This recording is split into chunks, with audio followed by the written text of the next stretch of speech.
Welcome to the VMJPod's Employer Brand Series. I'm David Macciocca, and this time I'm joined by co-host Will Innes.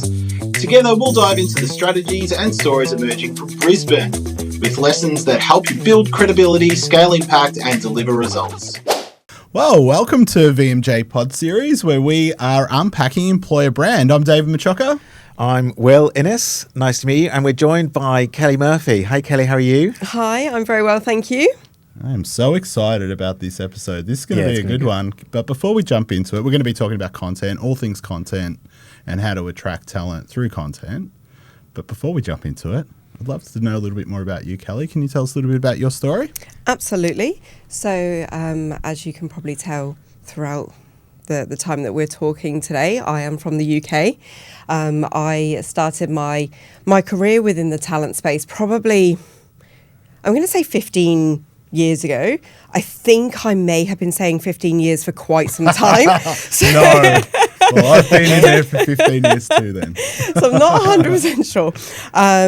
But, you know, like every other talent professional, fell into the sector through agency, dabbled in that for a little while, landed a position with one of the big players in the agency world, was with that company for 4.5 years, I think it was.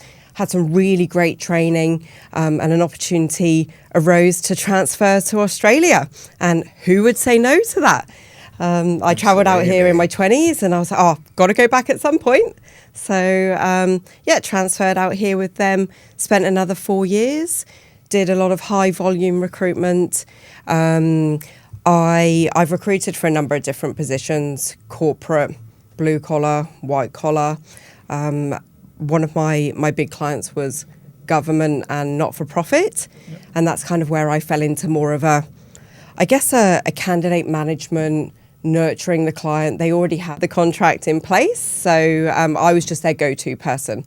But I guess it was just about building those relationships so that I was the go-to person. Yeah. And that's where I kind of fell in love with, what could we do internally? How could I really build on that a little bit more? So I took the leap into an internal position. At Storyhouse? At Storyhouse. So you've been there for a while now. Yes. Were you, when you first started at Storyhouse, what was the environment like? Yeah, sure. So been at Storyhouse for nearly 7 years now. Okay. And it was just myself and the head of people and culture at the time. So there was no functions for talent acquisition at all. So I was brought in to kind of bring it all in-house and build on that department from scratch. Were they using agencies to attract talent? Is that how?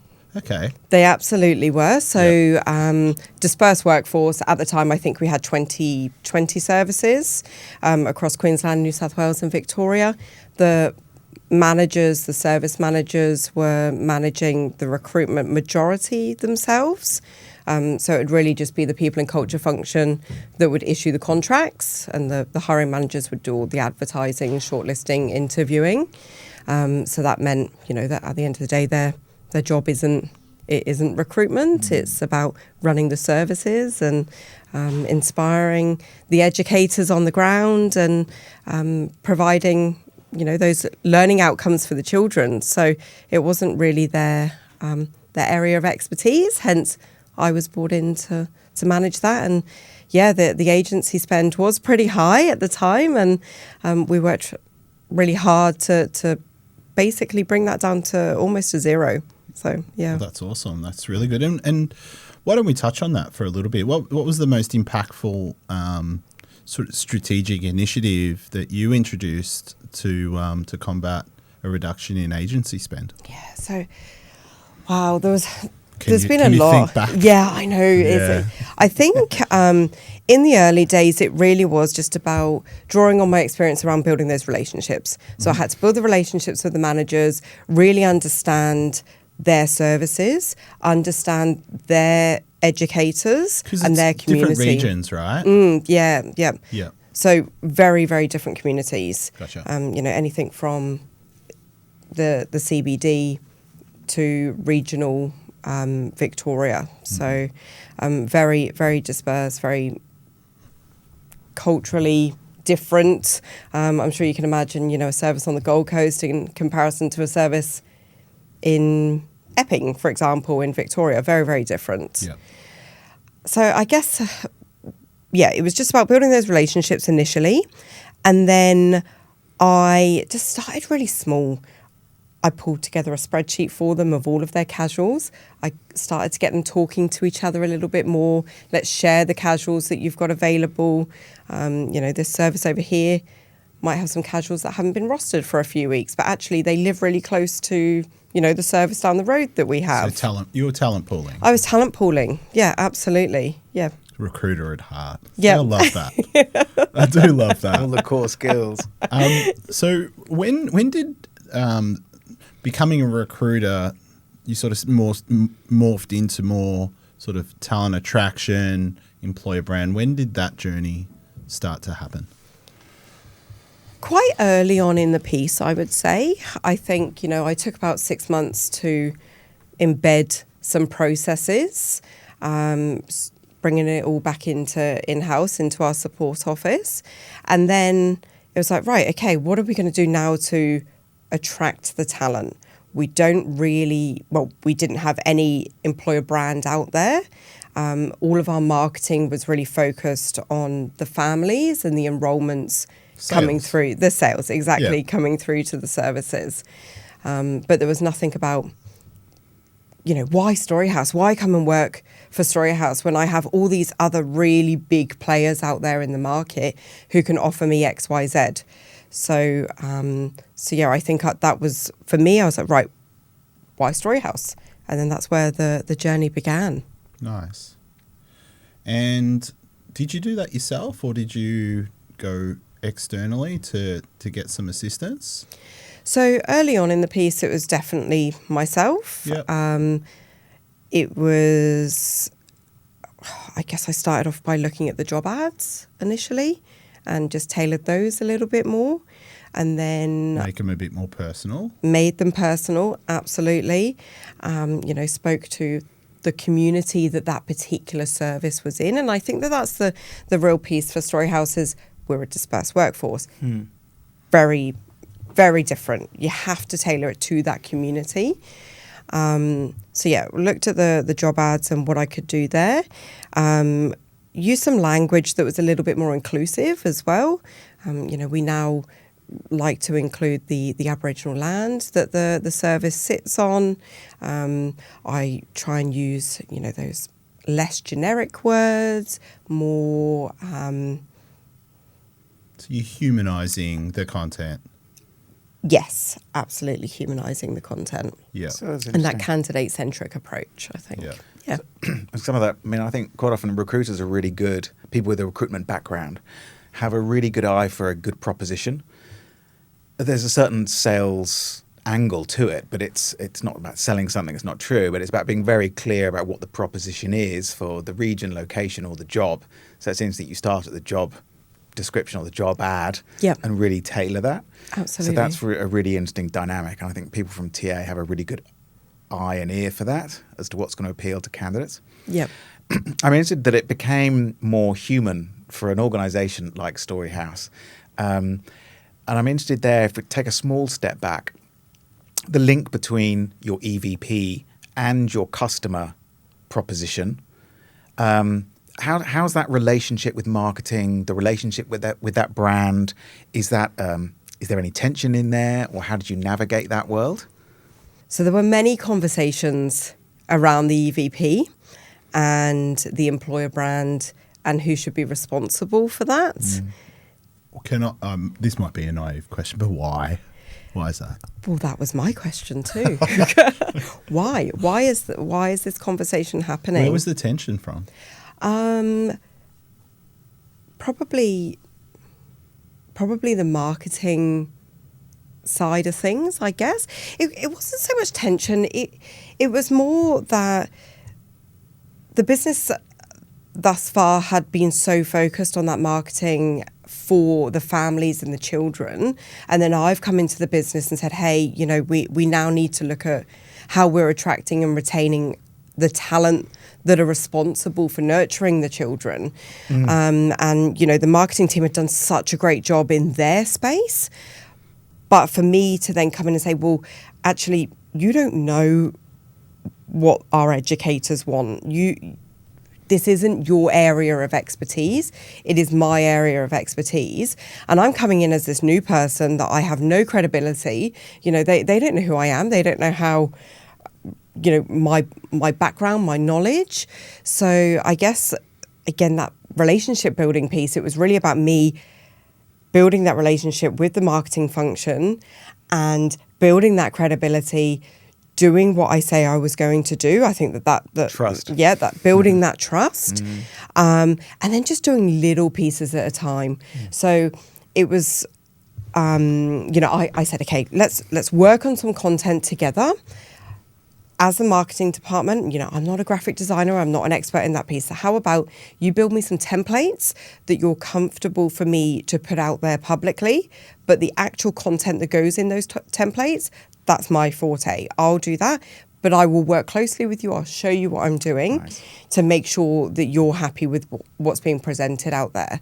So it was really about just taking little chunks, building that trust, and then over time, it was... They could see you coming and they opened the door and rolled out the red carpet. Come on. Yeah, exactly. Is that where you're at today? Like, it was that real apprehension at the start and now they're seeing you as a partner? Absolutely, yes. Yep. So our lead line for the customer value proposition, I guess, is let their story begin with us. Okay. So I led with that, but just put it into a careers piece. Yep.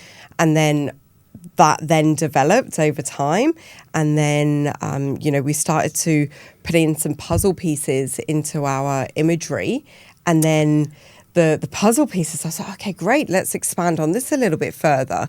And that's how our EVP was developed. So I went from let your story begin with us to grow your career piece by piece. And then that's when I actually then needed a little bit of external help. Bit of validation.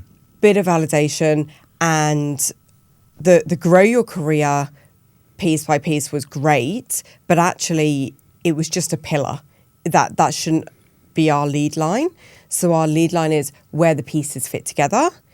And then we've got the grow your career piece by piece is one of the pillars or part of one of the pillars that we've then put within the bigger picture.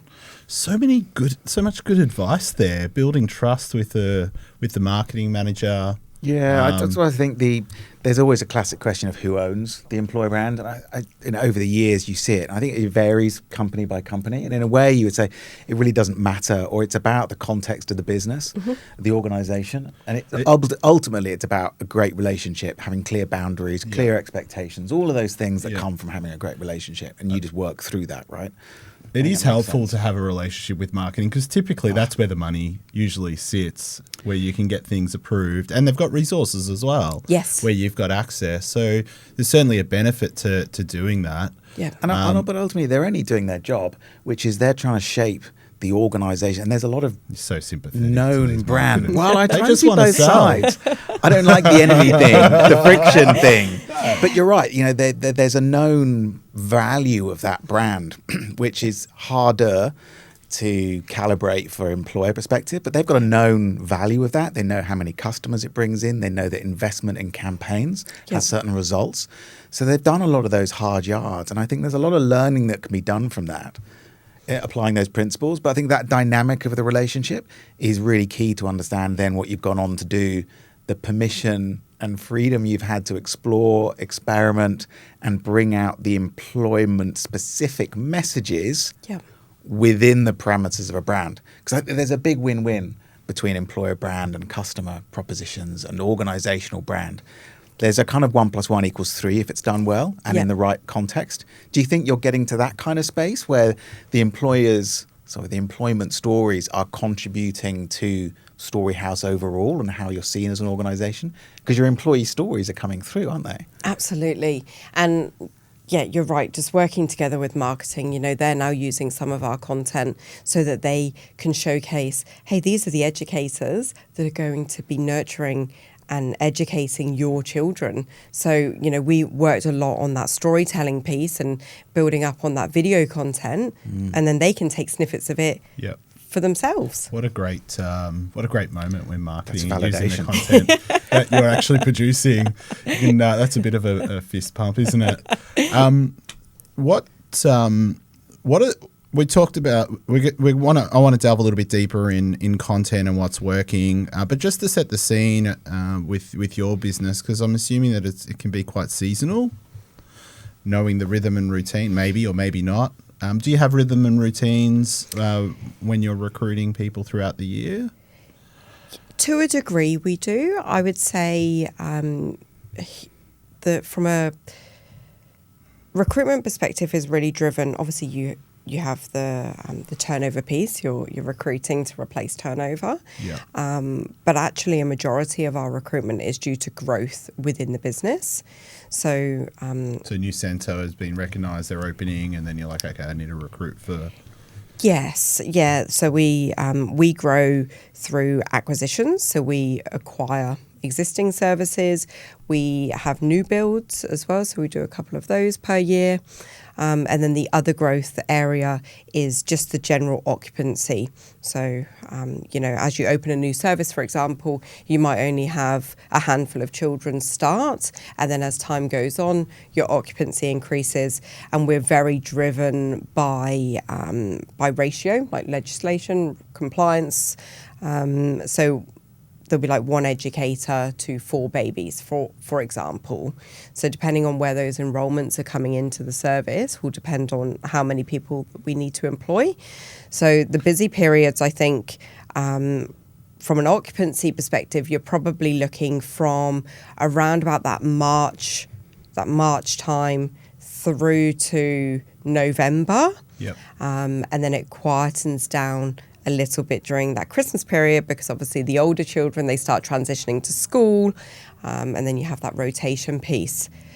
The thing that we do though is actually we probably ramp up our recruitment at that time so that we're ahead of the game. So what are a couple of things that you would do to ramp up recruitment? So the talent pooling Yep. that we spoke about earlier on, that's probably the main thing. It's just trying to increase those pools. So you're identifying who else exists. And how do you go about building trust with a talent pool? With the talent pool, yes. So I think it's probably around those levels of communication that we have with them. There's a number of different touch points throughout the recruitment process and then past the hiring stage as well. So we have an intranet where we'll quite often post educator stories or just good news stories and keep them up to date as much as possible. And then there's various other platforms that we have as well where we can share different rosters and shifts that they might be able to bid for and things like that. Yep. And so that's interesting from an internal perspective, having an intranet. How often can you post on the intranet? Is it an infinite amount of posts are you controlling that yourself?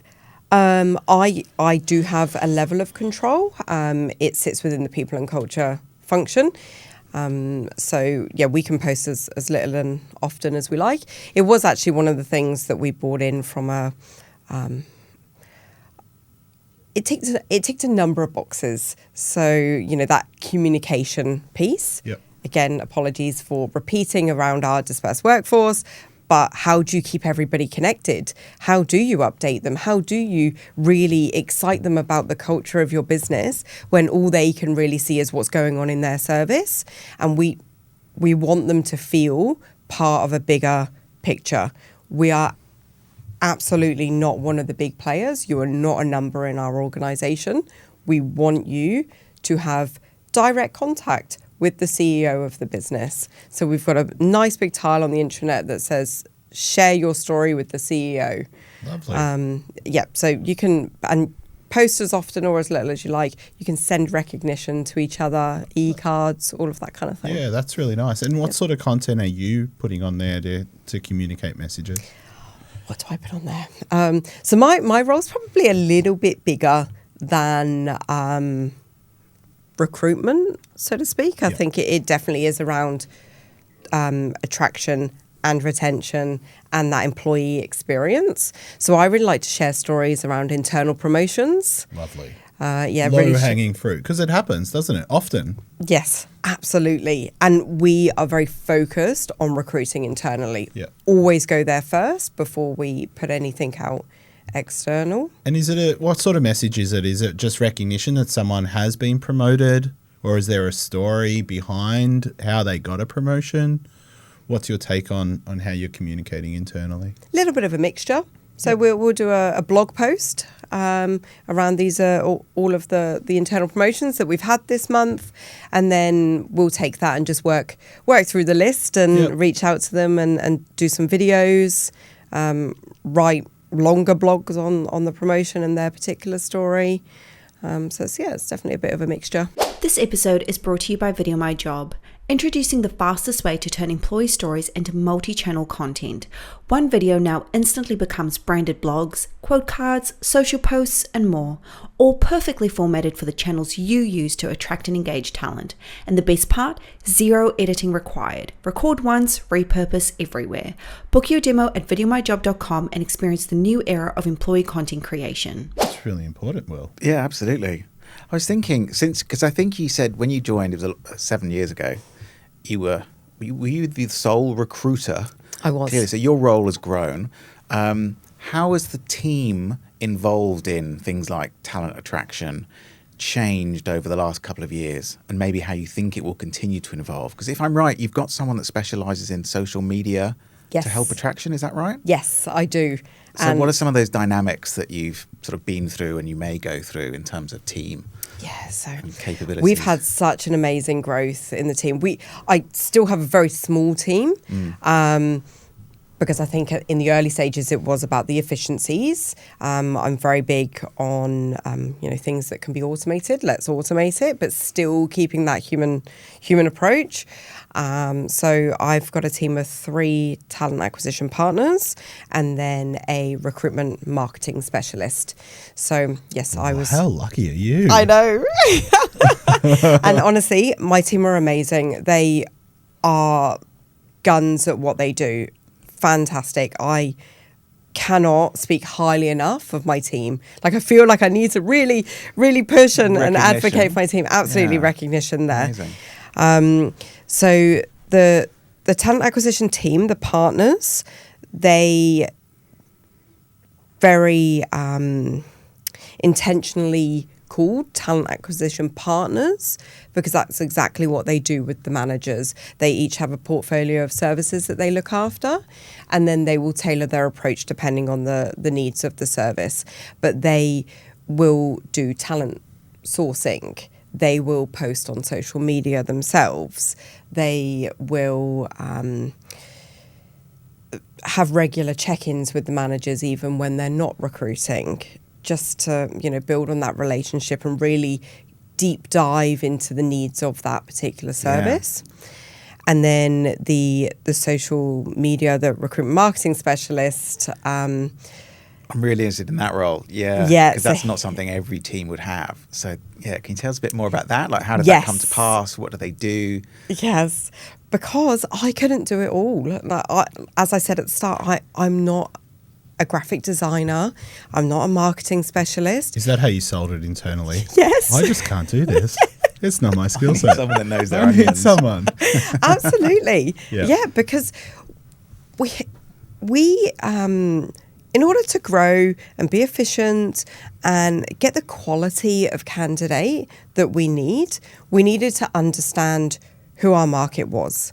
And our market is Gen Z, the younger demographic, and they're all online. They're all on socials. So we really needed to push that regular content. So at the start, obviously I was doing a little bit, and then the talent partners would share posts, and that obviously still continues, but we've brought this person in to have a strategic plan around what we are going to be posting every single day of the week. What's some of the things that this person's posting? So we have broken it down into different categories. We have some hot tips for candidates. So it can be some of the hot tips are like HR hot tips, like how to succeed in your interview, how to write a resume. So content that empowers the person who's coming in for an interview. Absolutely, yes. Added value, trying to yes give something to their experience to make it better. Yes. Yeah. And then we post around pedagogical tips, so things that are going to enhance their career and make them better educators as well. So yes, that's the content that is going to keep them coming back to our socials. So a lot of people, a lot of organizations, you'll see them just posting, "We're hiring now." Great, that's just a job ad. Like, what is it that you are trying to achieve from this, really? What is the point of putting on socials, "We're hiring now"? You want to keep engaging them. You want to sell a story. You want your employer brand to be out there so that actually, when that person is looking, you want to target passive candidates. Because when they're looking for a job, they're going to instantly go, "Oh, yes, Storyhouse. I remember seeing, they really care about your career development. They really care about the culture. They've got great benefits." I agree. Like A-grade talent, they're not on job boards. No. They're not on job boards. They're not like going, "Oh, there's I'm hiring this year. I'm going to apply for that." It's likely they would have heard from their peers that it's just a great place to work. Absolutely. And I'm assuming B-grade talent are going to be researching the hell out of a company before they apply for a position. Yeah. So then all that content that does exist, they're like getting some validation. Okay, well, I haven't really heard of this company before, but I'm hearing from someone who's in the field working. This is what they're saying. It's far more influential. Absolutely. Yeah. Something you said a moment ago was about your organisation having being slightly more intimate, not intimate in that way, slightly more personable in that you direct line to the CEO type thing. Yeah. And it's not a big organisation in that way. So for me, that's talking about the personality of the organisation. Yeah. How have you brought the personality of your employer brand through? Yeah. Dare I say it, have you had some fun doing that? Absolutely. So we are trying to leverage the different social media channels for, what they are. And one of the things, and I think this is what you're getting at, Will, because I know you've seen this, is our TikTok. I am fishing a little bit, I have to admit, because I like some of the stories I'll around be the this. naive one because I don't know what you're talking about. You can be, yeah. Maybe because I'm not on TikTok. Will, you're so trendy. Yeah, someone else told me. Somebody on my team told me. So I wasn't on TikTok either. Yeah. But it's really important that you look at bigger players and not just within your sector. So some really big retail organizations and the airlines were doing social media and in particular TikTok really well. And as I said, it's the younger generation that we're attracting at the moment that are coming through to the early learning space. So I was having a little look through, what else can we be doing that's going to make us stand out from the larger big players within our sector? What are they not doing at the moment that I can leverage? And I was like, right, okay, I need to get down with the young kids. I've got to get cool. So we put together a TikTok. But when you talk about, how are we selling our personality, I did not want it to be crisp and clean and really professional. I mean, we are a professional organisation, but I wanted it to be real, like just raw, real, fun on TikTok. Authentic. That is how you would show up. That is how people should experience some of their time with your organisation, right? Yeah. Yeah. So we were able to excite the educators and ask them to, just you give us some content. Like, I don't want to come round and have scripts ready for you. I want you to just have a little bit of fun in your downtime, obviously on their lunch breaks or, when they're not actually working, but just show us what it's like to work in your service. So how did you go about communicating what you required from them? Did you set up a friendly little competition or, generally how was it communicated? So the TikTok competition. It was a competition? It was a competition. And oh my goodness, our educators are competitive. Absolutely love it. So we put together a social media guide for them. So there are some rules. We don't want children in the content. It does need to be respectful. Mainly respectful and no children. They're probably the two key things. Mm-hmm. And then it was things around how to hold the phone, how you can turn it into HD. So just some tips there to get some slightly better quality videos coming through. And then on our intranet, on our platform there, we just shared, hey, we're going to run a competition. Whoever can get the most views, you'll win something. And they all got on board really quickly. And I was like, whoa, I was not expecting this. Yeah. And then every year we have an annual conference. It's a 2-day professional development conference. And then at the end of day 2, we kind of have a bit of an award ceremony to recognise some of the hard work that our people do every day.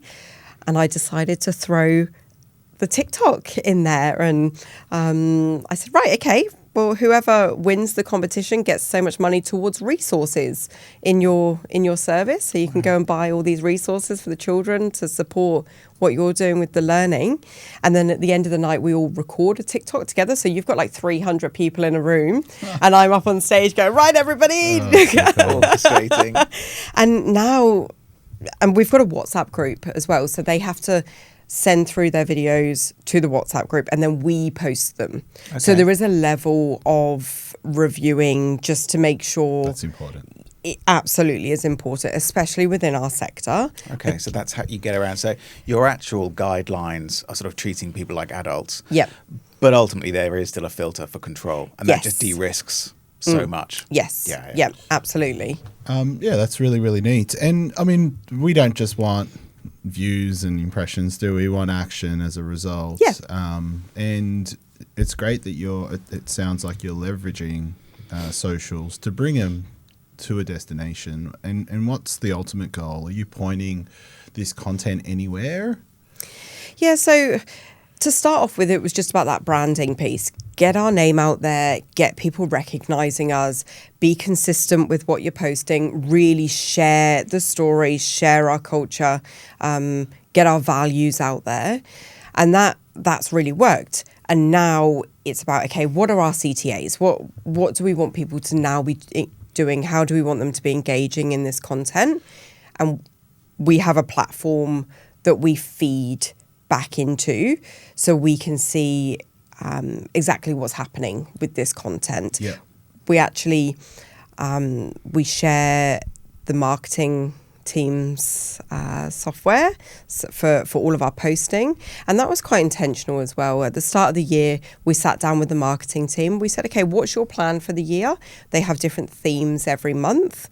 So we then said, okay, we're going to take your themes, but we're going to turn them into employee focused. So we're aligning the content with the marketing teams as well. And then, that's fed back through to a shared platform. Another reason to partner with marketing. Yep. Yeah, because I'm not paying for the platform. They are.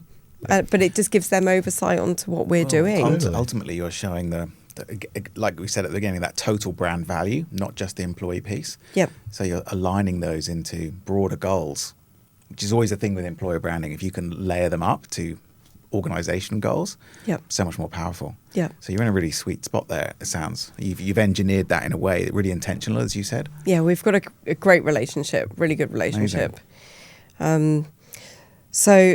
So from that, we have then started to drive some traffic back to our website.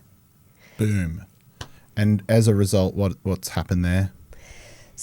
wow, amazing results. I'm so excited. I only looked at them just recently. So we have knocked off probably $50,000 from our job board advertising. That's incredible. Like, what's been some of the results? Has it reduced the cost? Yeah, we've had some really fantastic results. We've actually reduced our job board spend by about 30%. Wow. Yeah, so really, really big wins for us. So what sort of range of job ads would that be? Like, how many adverts are you generally placing? Everyone knows how much a job ad sort of costs, but let's put it into perspective. We probably have about somewhere in the range of around 50 to 60 ads continuously running every month. Wow, that's epic to drop. And I'm assuming the quality of candidates coming through the career site, because they've seen content, they might have, I'm assuming, drunk the Kool-Aid and gone, oh, wow, this looks like a good place to work. Seen the stories. Have you seen the quality increase as well? Absolutely. Yes. So initially, when we were trying to just focus on that employer brand and getting that awareness piece out there, we saw a huge increase in applications. I think some of it came hand in hand with COVID. But that's okay. Because the more applications lead to the stronger talent pools, you got more quality. It's just that you have to get through a few more candidates. You've got to get through a few more, exactly. But that was okay because it was working. The awareness piece was working. So then we built on that and we looked at the application questions, for example, what the content was on our website, what story did we want to actually be telling these candidates? And then we were able to, put up a few more obstacles, I guess, for candidates to apply to ensure that the right quality was coming through. And now we're really starting to see some great quality, values aligned candidates coming through, which is awesome. Any increase in referrals? Do you track that? Yes, we do track that. Yep, absolutely. So at the moment, the careers site is our number one avenue for applications. That's so good. Yeah. The social media is our third avenue for applications, and then the employee referrals is our fourth. So best performing. So yeah, the socials and the employee referrals are doing great. So with referrals, how much of an impact does that have in terms of the quality, time to hire?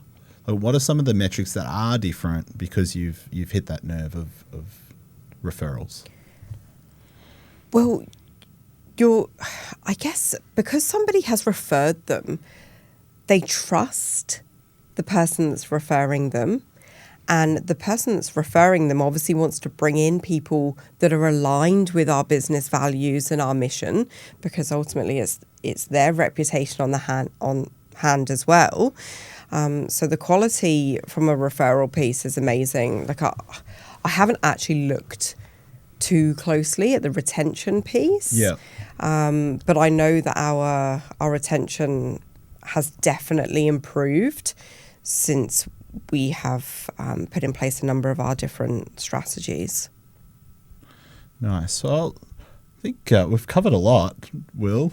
And it seems like there's a serious ROI and the moment that it seems like you did a content strategy, it worked.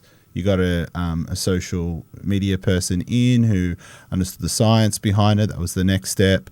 Content still went out, but then you've created a CTA and pushed people through to your career site, and you're benefiting of that. Better quality of applications, stronger talent pooling, an increase in referrals. Am I missing something?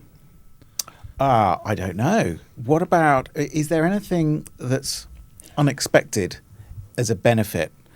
Was there any unexpected upside that, whether, I don't know, certain material that did really well, or you noticed some business benefit somewhere else? Is there anything that surprised you, having pushed for this investment in things like storytelling and employee-generated content. Has there been anything unexpected that you'd like to share? I think our actual tangible benefits, so we promote those on socials, and the results that come through around, what got the most engagement from some of those posts was really surprising. So our educators really appreciate free first aid and CPR training. I thought that was a given, and that really got a lot of engagement on our social posts when we were doing the benefits posts, as well as uniform as well. I didn't think that was going to be high up on the list, so it meant that we could do something with that. That is so cool, because I'm assuming as people are coming through the interview process, you would remind them that these things exist within the business. Yep. But actually, they've been hooks. So is that something that didn't necessarily come up in your EVP research, but almost you've iterated through testing and learning through what performs well? Yes. It actually would then go back into that EVP sort of, we need to promote this more. We need to dial up this pillar. Yes. And I'm excited there about that kind of always on, always listening, always learning, always altering your EVP and tailoring it. Do you see that more of that sort of loop happening with your employer brand and EVP thinking? Absolutely. Because you've been doing this? Yes. And I think the data is really, really important, that once you have got the ball rolling, that you are monitoring it on a regular basis and that you're open to change. And actually, you've just reminded me that another thing that was really surprising was the amount of candidates that were either coming from overseas or they're already here, but they require sponsorship. And they weren't necessarily things that we were considering at the start. And from that data that was coming through, we built a whole page for relocation. It's called On the Move. I love it. Relocation support and sponsorship support. We've built out some really nice resources for candidates. And we partnered obviously with an immigration lawyer so that we can offer sponsorship. And I think we ended up last year, I think it was like a 300% increase in the sponsorships that we offered. You can't keep these secrets to yourself. You got to tell people. Well, you don't want to give too much away. You know? No, but it's true. Like if you've got these initiatives internally and you can support. Oh, I see what you mean. Yes. Yeah, absolutely. Yes. You've got to. You can't just keep it a secret. You've got to share it. And how else are you going to share it? You really do have to create that content. And share it at the right time. Absolutely. So it's a window into the organisation that they wouldn't have otherwise. No, not at all. And you create those little moments of inspiration or sparks of interest that you just wouldn't connect with other sides. Yeah. But I think it's just really powerful to think that the ongoing learning loop, you wouldn't get. It plugs you into the market and gives you insights beyond just recruitment marketing into what's driving talent right now, what they think of your brand, why they're taking jobs, why they're thinking about it. You can learn so much if you listen. Yeah. The signals are there. And I think you're right. You're talking about the data that you look at to give you those signals. Yeah.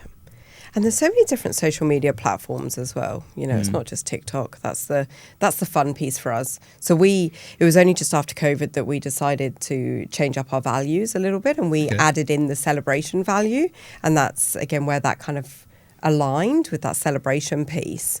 But then you've got the likes of LinkedIn, for example, where that for us is more targeted towards our more senior roles and our professional development piece. Yep. And again, from that, we were able to realise that, they were really engaging in the information that we were putting out there about professional development, and we built a whole page on the website about our professional development. Lovely. So, yeah. Yeah, and the mums and dads are on there. They've got the younger workforce and sending that content through. It's really, really clever. You've been so generous with your time, and you've just shared so much, which we really appreciate it. Thanks for coming in and sharing your story. Thank you for having me. Appreciate it. Love the conversation. Thank you. It's good.